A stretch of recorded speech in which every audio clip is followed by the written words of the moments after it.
اس کے سینے کے اندر یہ تمام چیزیں کوٹ کوٹ کر بھر دیا کرتے تھے، لیکن آج اپنے بچوں کو ہم یہ چیزیں سمجھاتے نہیں ہیں۔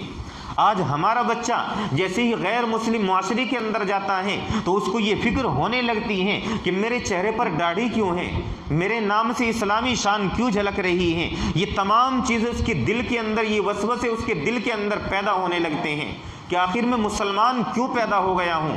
یہ تمام چیزیں اس کے دل و دماغ کے اندر ابھرنے لگتی ہیں، یہ ساری چیزیں دل و دماغ کے اندر اس کے آنے لگتی ہیں۔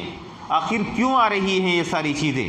اس کی بنیادی وجہ یہی ہے کہ ہم نے اپنے بچوں کو اسلام سمجھایا نہیں ہے۔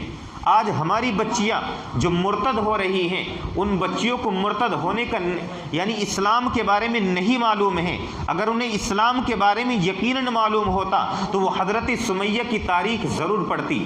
حضرت سمیہ رضی اللہ عنہا بھی کوئی تھی کہ جنہوں نے اس اسلام کے لیے اپنی جان کو کھپا دیا تھا، اپنا سب کچھ لٹا دیا تھا۔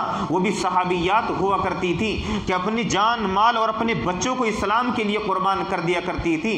لیکن آج ہمارے بچوں کے اور ہماری بچیوں کے پاس اس دین سے متعلق معلومات نہیں ہے، اور جیسے ہی ہمارے بچے اسکول کالجوں کے اندر پڑھنے جاتے ہیں، اب جو چیز ان کو پڑھائی جاتی ہیں اور ہماری بچیاں پھر اسی لب و لہج کے اندر اور ساری چیزیں جو غیر مسلم کیا کرتے ہیں، غیر مسلموں کی اسکول میں پڑھنے کے لیے جاتی ہیں، تو وہ ساری چیزیں ان کے سامنے آتی ہیں اور وہی چیزیں ان کے دلوں کے اندر بھی کوٹ کوٹ کر کے بھر دی جاتی ہیں۔ پھر وہ بجائے اسلام کے اندر داخل ہونے کے، مکمل طریقے سے اسلام کے اوپر فائز ہونے کے، اسلام کی دشمن بن کر کے کھڑی ہو جاتی ہیں۔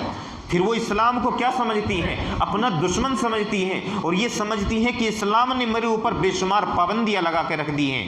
اسلام مجھے گھر کے اندر قید کرنا چاہتا ہے، اسلام مجھے باہر گھومنے کی اجازت نہیں دیتا ہے، اسلام مجھے پردے کے اندر رکھنا چاہتا ہے، اسلام میرے چہرے کو چھپانا چاہتا ہے، میرے بدن کو چھپانا چاہتا ہے۔ اور وہی پھر کیونکہ اس نے ایسے کلچر کے اندر، ایسے معاشرے کے اندر وہ پروان چڑھی ہیں، غیر مسلموں کے اسکول کالجوں کے اندر وہ پروان چڑھی ہیں، تو پھر وہ کبھی اسلام کو برداشت نہیں کر سکتی ہیں۔ یقیناً پھر ہماری بچیاں کہاں جائے گی؟ مرتد ہوگی، غیر مسلموں کے یہاں جائیں گی، اور اس کی بنیادی وجہ کون بنیں گے؟ والدین بنیں گے۔